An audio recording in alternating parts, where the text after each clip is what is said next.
Hi, welcome to the walkthrough of the program handbook for the academic year 2017-2018. The program handbook is an essential item that you're going to need to have. It will answer many of your questions as you go through the healthcare administration program. So if you haven't done so already, what I would like you to do is to pause this video and make sure you've downloaded the PDF version of the handbook. Have that on your laptop, your computer, your tablet, what have you. Have that at the ready. I would also recommend that you have a printed version of that.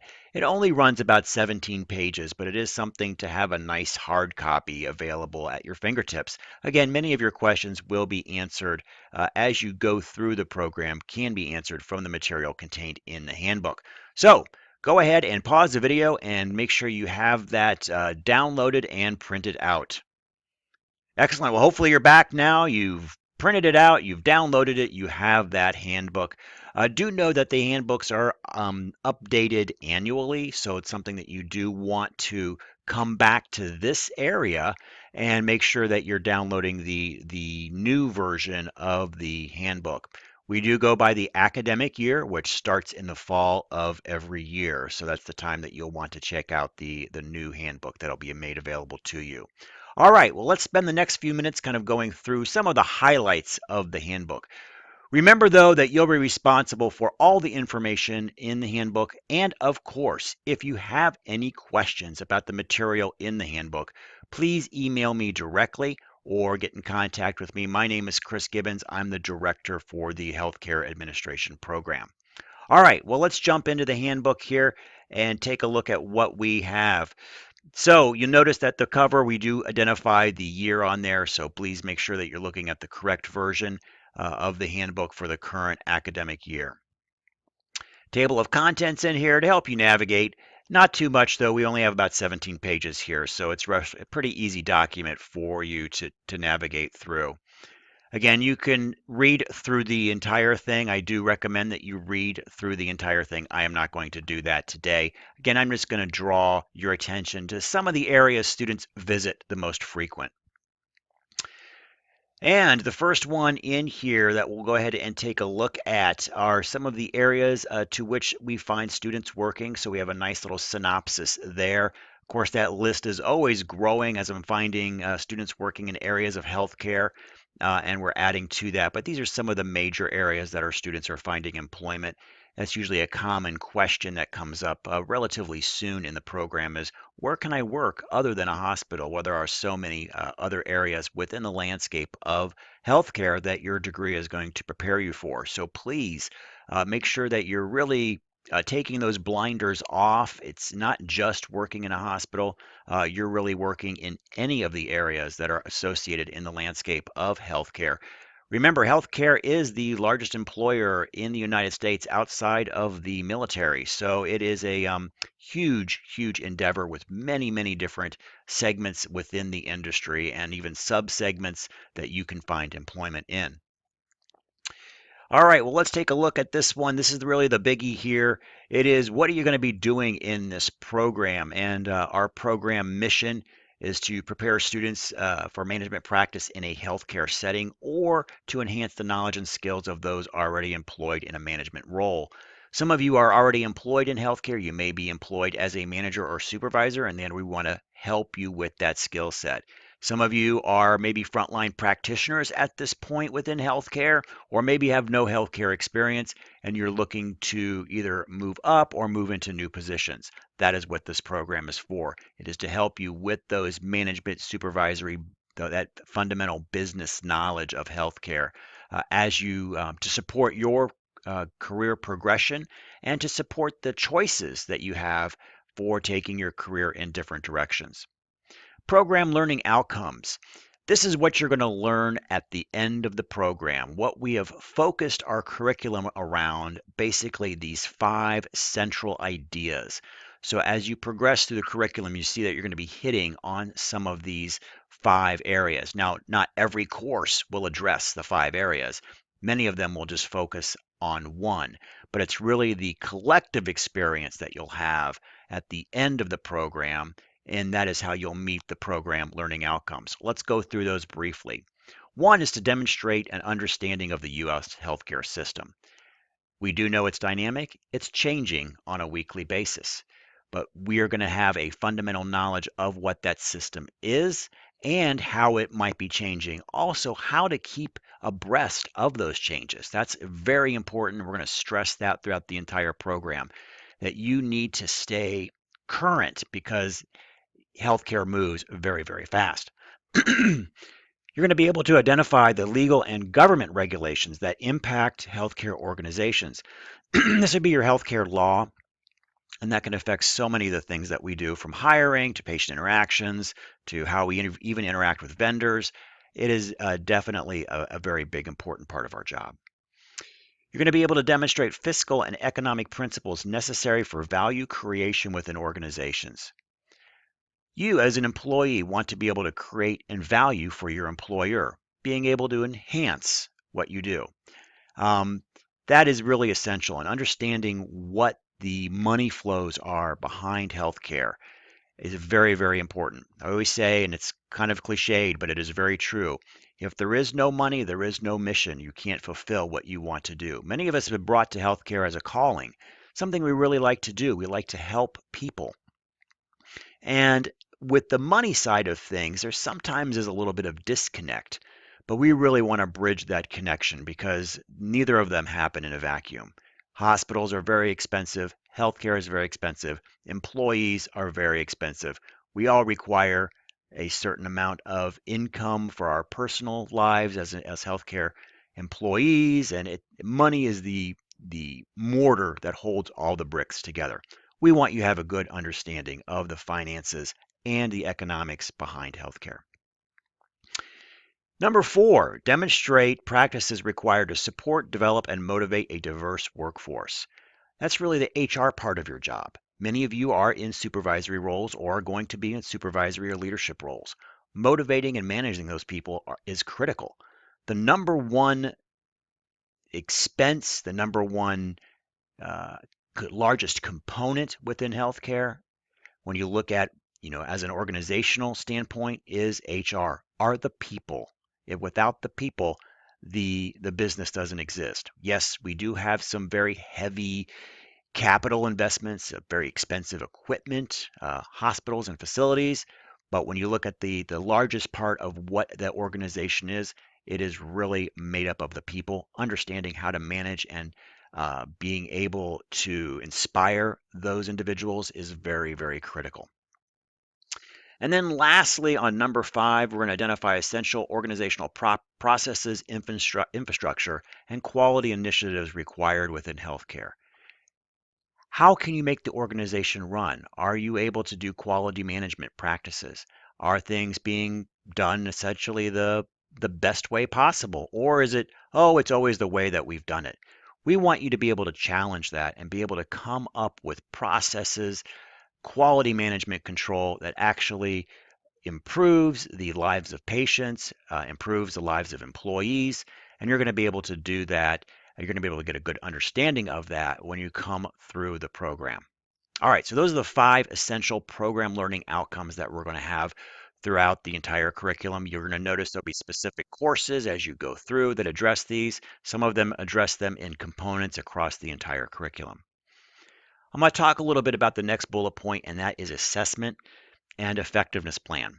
So we have these 5 program learning outcomes that I just discussed a few moments ago. We actually measure those program learning outcomes as you go through the curriculum. So keep that in mind that we are kind of measuring that behind the scenes. How well are we doing in meeting those program learning outcomes? It is basically our quality check, if you will, our yes, basically our kind of our quality management that's happening behind the scenes to making sure that we are meeting those learning objectives. So now that we have a very detailed plan where we look at how students are progressing along that. Doesn't affect your grades that you're learning. It's really our internal grade of ourself in being able to meet those learning objectives. So know that we do have that and we care very deeply that we are making those program learning outcomes come to fruition for our students. All right, now let's take a look at the next part here. The curriculum. You can also find the curriculum within the catalog. So do take a look at that in there. That is another, let me just speak briefly on the catalog here. The catalog is also an essential um, reference item that you're going to want to have. So do go to the college website and print out the current catalog, or I would say not print it out.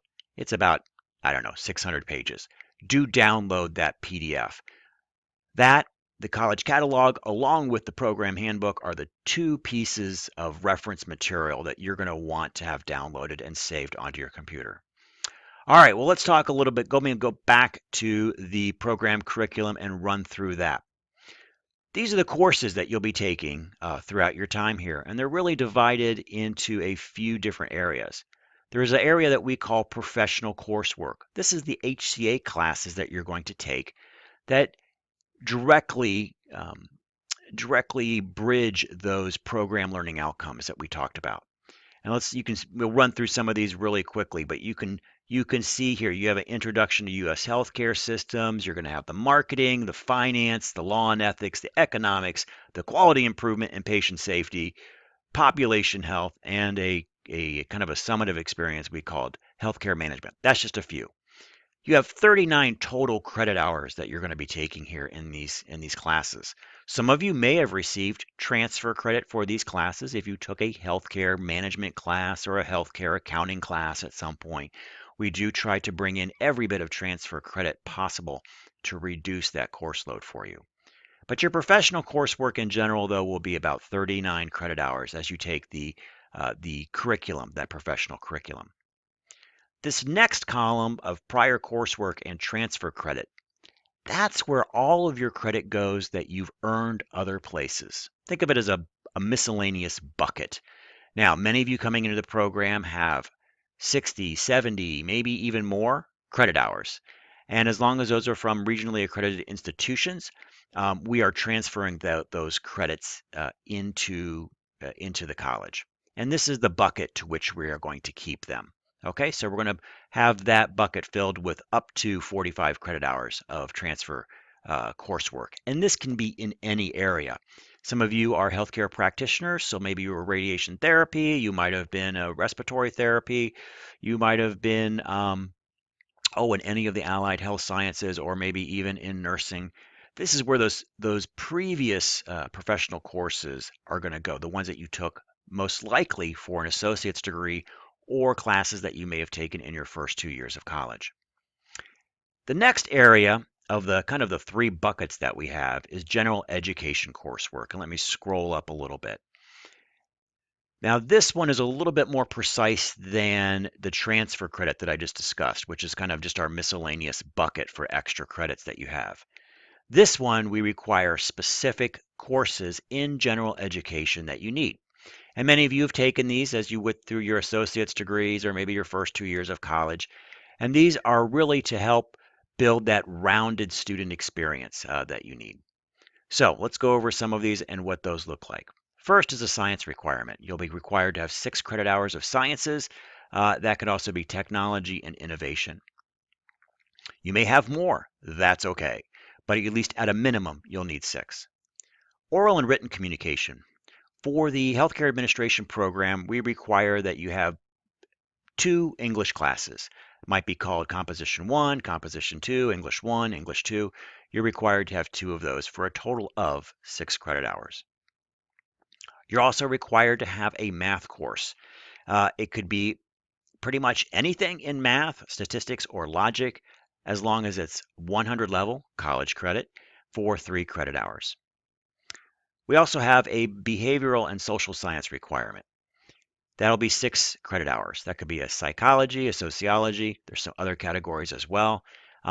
We do require, out of that 6 credit hours that you need, 3 credit hours must be a cultural diversity class.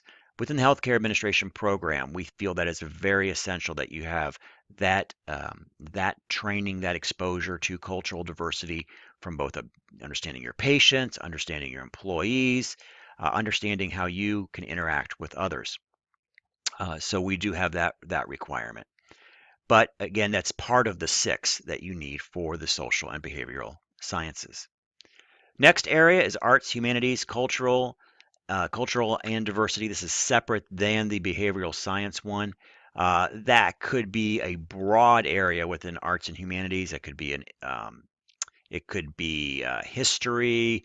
It could be art classes, music classes. It's a pretty large category when you look at the humanities and the arts that can fill that 9 credit hours. But you do need to have a total of 9.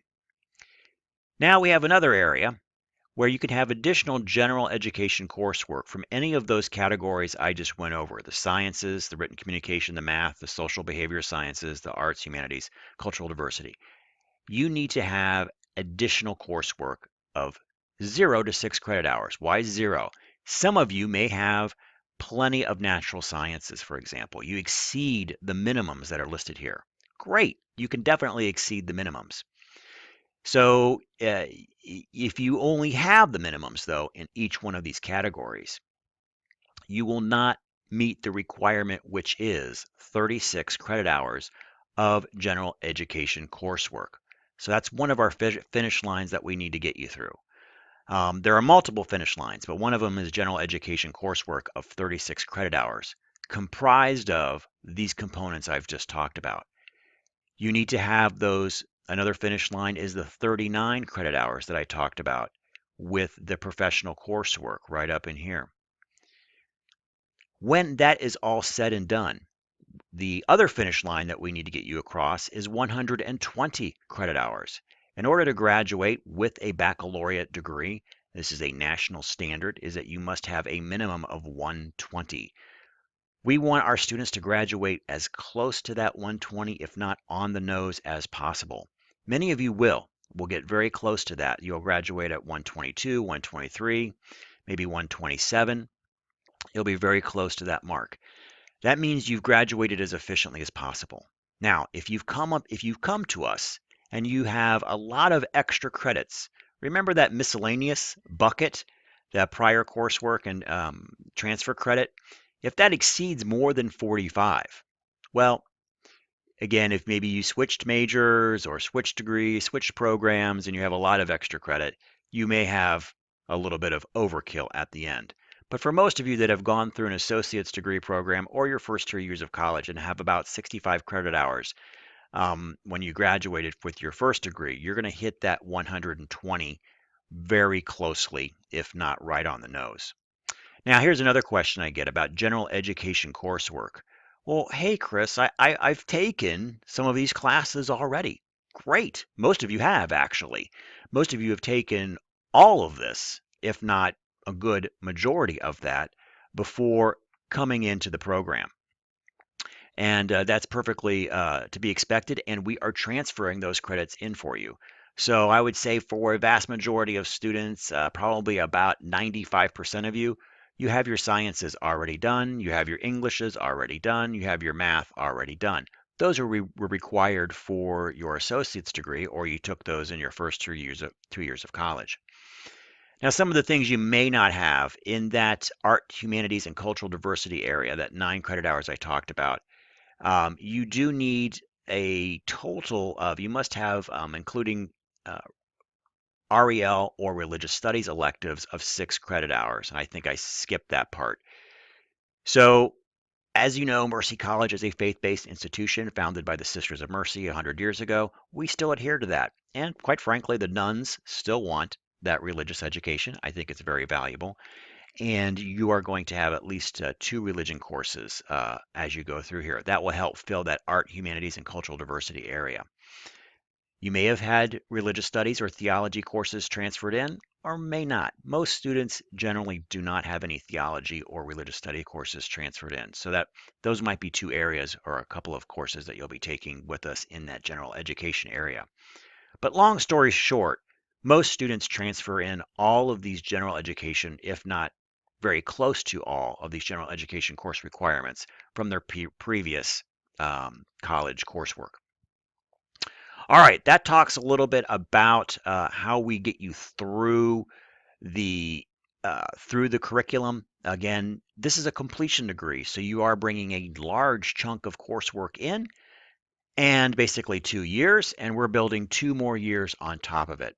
I say there, I tell students there is really no magic formula. In order to have a 4 year degree, takes 4 years of work. The way with the completion degree works is that we just build upon what you've done to get you to that 120 credit hours, to get you to that professional coursework, to get you to that general education coursework in the most efficient way possible. So there we go. 120 credit hours for graduation. Now in here, I will speak to the practicum very quickly. You'll notice this little blurb, this paragraph right here. We do have a course, it is HCA 404. It is what we call a practicum, an internship. It is not required. It is for individuals who wish to have some extra exposure out there. If you have an interest in a particular area, I guess a specific area within healthcare that you want to explore, we have a course where you can basically it's called a practicum, but the easiest way to think of it, it's kind of like an internship. It is not paid. Um, and that's 120 hours, and that's done approximately in your last semester. We try to get you at the last semester if you're interested in doing this. Well, what kind of individuals would do this? We require that if you do not have healthcare experience, you need to take this course. This is a requirement for individuals that do not have at least 1 year healthcare experience at any time in their career. So if you've never had healthcare experience, even if you've been working for 30 years and never had healthcare experience, you are required to take the practicum. Why? Well, we feel it's very important for you to make those connections, to become familiar with healthcare, to get your foot in the door with institutions, because it's all about getting the job. And quite frankly, the best way to do that for individuals that do not have that exposure is to take the practicum. So that is a requirement for some individuals. Now, the vast majority of you are currently working in healthcare. You're not required to take the practicum. As long as you have 1 year healthcare experience, by the time you reach your final semester in the program, you're not required. Many of you have 5 to 7 or more years of healthcare experience. You may want to take the course even if you're experienced in healthcare. I've had many students who have taken the course because they wanted to try something completely new outside of their area. Know that it's open to you and you're more than welcome to take the course. Please contact me about 2 semesters before graduation if you are interested in the practicum, or know that we run the practicum in the spring of every semester. So do think ahead. You would want to contact me early fall if you were interested in taking the practicum. For any student interested in taking the practicum, or if you're required, we're going to be reaching out to you right around early fall to align that for the spring semester, which starts in January. All right, there's a little bit about the practicum. Again, the vast majority of you will not be taking it because you're already working healthcare and you have all the required experience at this point. You also will in here you will find our course descriptions. I will not read through those. You can find those in the catalog as well. But for all 39 credit hours plus a few extra, I will draw your attention to some of the extra courses that you may have an interest in. These are not part of your professional curriculum. These are outside of the professional curriculum. If for any reason you need to take an elective course or you need some extra credit hours, excuse me, you may want to look at these courses. We have HCA 105, Productivity Applications for Healthcare Professionals. This is where you're going to learn Microsoft Office, especially Office 365. Great course, 3 credit hours. This will help get you in tune with spreadsheets, Excel, PowerPoint. If you feel that you're weak in that area, and let me tell you, employers are looking for those skills, you will want to consider this course at some time in the future. We also have HCA 110, Essentials of Personal Finance for Healthcare. This is only a 1 credit hour course, and it's a nice thing for you is for your personal finance. Are you able to, set up your 401k? Do you understand the basics of insurance, the basics of investment, the basics of your own personal budget? As you manage yourself, not only are you managing others, but you need to manage yourself and your own career. And part of that is, the management of your personal finance. So there's that course as well. All right, so there's a little bit of the kind of the extra courses that are in the HCA program. We're going to be adding more as time goes by. So do stay tuned and look for those. There'll be announcements that will happen, especially around the fall of every year for any additional courses that are out there that you can enhance your learning with. All right, now as we go through here, student representation. We like to have 2 or more student representatives that will sit on our advisory board. So every fall, we'll have basically a call out and maybe elections if required for a couple of individuals to come on board for our advisory. So stay tuned for that. We really want students involved in shaping the direction of the program. And part of that is through our advisory. So we really appreciate your involvement. Now, let's say, well, I live in, Montana. How can I participate in that? We do it virtually through conference calls. So you can definitely do participate in our advisory committee meetings, which are twice a year, through a conference call. So know that you don't have to come here physically to campus. So if that helps and you're thinking about you want to serve, again, look for the our call out for individuals that want to serve. That'll be happening this and every fall. We have our general expectation guidelines for students. I'll have you read through that. Our grading policy, I will want to quick draw your attention to that. The HCA program is rigorous, and our grading policy it reflects that. So when you look at our policy, we have how the grades are broken down. The biggest thing to remember is how do I get the A in the course? Well, the key thing here is that a 93 and above is an A. Some students think, oh, I've got a 92, I've got a 91, I'm great because 90 to 100 is an A.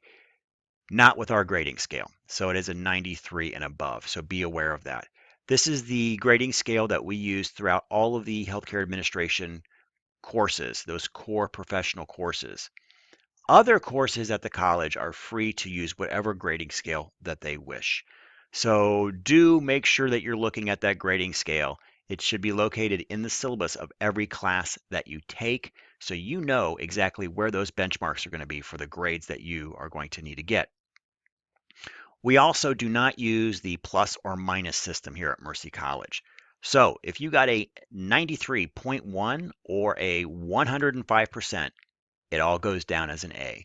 So keep that in mind as you're strategizing on whether, what points that you're going to need for various courses as you're calculating and keeping abreast of what your grades are in those courses as they're running. We do not have the plus and minus system here. Late assignments, do make sure that you're careful about late assignments. Each instructor has their own nuance on late assignments, but it's always best to take the harder road, if you will, knowing that some instructors may not even accept late assignments, and those that do generally have about a 10% penalty per day, maybe more, for every day that the assignment is late. So, long story short, make sure when you get the syllabus, look and see how that instructor has late assignments if that should happen to you. Now, another recommendation, we all know that our students are very busy. Many of you are working, almost all of you are working full time. You have family obligations, you have social obligations, and you're going to school on top of that. And things happen. You might have a sick child, you might have a situation at work that flared up, or maybe you're working a double shift. Make sure you communicate with your instructor. Most instructors are pretty understanding when you are communicating with them. So make sure you're reaching out. If you are going to be late on assignment, reach out. If you have questions about an assignment, reach out. Over communicate at all possible, if at all possible. All right, there's a little bit about late assignments. APA. Know that we are an APA school. All of our coursework will be in APA format. There will be a separate component that you can review that will talk about APA that will be located in the Healthcare Administration program resource area. So do take a look at that. Proctored testing to just make you aware that there are some classes that may, not all, and quite frankly, very few, but there are occasionally a class that may have a proctored test or two within them. They'll clearly identify themselves when you take the course and you look at the syllabus, the instructor will let you know that there's a proctored exam. It's usually the final. So what does that mean? That means that, and typically against the final exam, that you will need to have basically someone watch you take that final exam. And there are many different areas that you can have your exam proctored. Here's a listing of some of them. Most colleges have testing centers, and they're used to this, where you just, other individuals going from other colleges come into that proctor center. There might be a small fee, maybe $5 involved.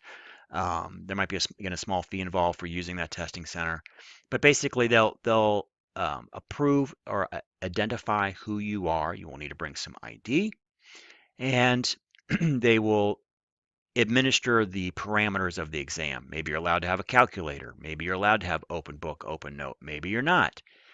They will just make sure that whatever is the instructor said that needs to be done for the exam is being done. So know that you might have some proctored experiences throughout the program, but again, they're going to let you know, the instructor will let you know if there is a proctored exam at the very beginning of the course. So you have many weeks, if not months, to arrange that window, and there will be a window to which you can do that because I know many of you will have all kinds of obligations going on at that time.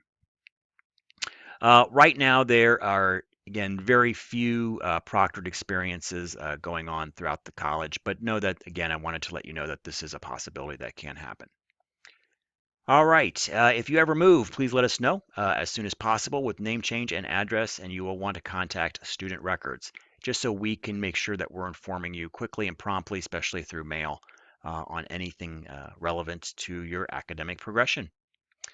I will skip the learning etiquette. I think the online learning etiquette, I would take some time though to read through that. Um, I think most people are pretty savvy at this point on online etiquette. If you don't know what that is, though, please do take some time to read that because you could create a pretty big online faux pas if you're not aware of the subtle nuances involved with online etiquette. So if you don't know, take a time to read these next couple of pages. Academic advising and tutoring. Your advisor is going to be critical through your time here at the college and your success. So please make sure that you are using your academic advisor. If you have questions about what courses to take, use your academic advisor. If you're having really any academic issues, use your academic advisor. When you look at your success team here at the college, it's really comprised of a couple of individuals. One is your academic advisor, and the other one is myself, the program director. You can reach out to either one of us for really any issue at all. So whomever, if it's easier for you to contact me, please do so. For general issues about scheduling, what classes I should take, that might be best done with contacting your academic advisor, though I can help you as well. But please do that. Use that resource. It is a great resource. It'll help keep you on track and moving forward with your program. Tutoring services. Please do not. Some students are afraid to use the tutoring services. They think it's an admission of weakness. Actually, it's not. It's an admission that you have a growth mindset and you're looking to improve. And the biggest area that our students find most challenging is writing. So I have put down the writing tutors information in here. If you do feel like you need any help with writing, please contact Clay and schedule an appointment with him. That can be done virtually, that can be done, through email. But just keep in mind, if you are using the writing tutor for an assignment for some help, you cannot contact him 2 to 3 days before your assignment is due. You're really going to have to work pretty far ahead if you want his help with assignments that are due, because it takes time for him to review, give you some information back, you to put in some edits, him to review. So note that if you're interjecting that into the process, that you do need to work ahead. He cannot work on short notice with you. Career and professional development. As a student here at Mercy College, you have access to our career and professional development director. Her name is Kristen Porter. She can help you with your resume right now. So if you need help with your resume, your CV, please go ahead and have that set, or have that meeting, have her take a look at it. Second pair of eyes on that resume, on that CV is very, very critical. I've seen so many bad CVs come through for good individuals, and it can cause you not to get the job. She can also help you with interviewing techniques. So you can do mock interviews over the phone. You may even want to do a mock Skype interview, which are very popular nowadays, are Skype interviews. And I don't think they're going away because they're a cheap way to do it. But you can blow a Skype interview just like you could in a live face-to-face interview. And there are some technical challenges and things you need to be aware of when doing a Skype interview that some individuals are not aware of and can cause you maybe not to move forward as a candidate. All right, so there's that. Do know that your career and professional development is available to you throughout your time at Mercy College, and once you're an alumni, you have those services for life. So you could be 10 years from now, you've graduated, and you want to use our career services. Have them look at your resume. Have them practice some mock interviewing skills. Those are available to you. Counseling services. This is another area that is extremely important. As you go through your time here, you may have some challenges that come up in your life. And please do not hesitate to reach out. Lisa Sansgrant. She is our college counselor here. She is a licensed counselor. She can help you in many, many different ways. It could be personal issues, emotional conflicts, family situations, anything that might be interfering with your learning here, or just things that are within your own personal life. Know that anything that you discuss with her is confidential. So do keep that in mind. Sometimes there are challenges that just happen in our life that we need a little help with, and Lisa can help you with that. She can also connect with community resources. Even if you do not live here in the area, she's aware of very many community nationwide resources for individuals. She might be able to help you navigate through some of those resources. So, again, please don't hesitate to reach out to our counselor. Her information is located in this area. This is more information about the practicum policies. I will skip that. For those of you that, again, are interested in the practicum, please make sure you contact me. If you're voluntarily wishing to take it, please contact me in the fall, which will be about a good semester before the practicum. For those of you that are going to be required to take it because you don't have healthcare experience, we will be reaching out to you in early fall to help you arrange that practicum experience. All right, then lastly, on the last page here, we have our acknowledgement. So please download the acknowledgement that you'll see located in this area. You will want to put your electronic signature on that. It can simply be typing your name, and then you will want to upload that document to the Dropbox. This will also give you some practice, if you haven't done so already, with practicing on how to submit a written assignment. All right. Well, that concludes our walkthrough of the handbook. Remember, take some time, read through the entire thing, so you have some basic familiarity with what's in the handbook. And remember, the other item I said to download too is the college catalog. You won't want to read through that. It would take you days to read through the catalog, but you probably want to at least look at some essential areas. One area is where your program is located within the handbook, and there is a specific section that relates to the healthcare administration program. Also, the course descriptions are in there as well. Those are probably the two most essential areas that students look at on a regular basis within the catalog. So make sure you have those two items downloaded and saved to some source, either your laptop or your cloud drive or what have you. All right. Well, thank you for staying with me on this handbook walkthrough.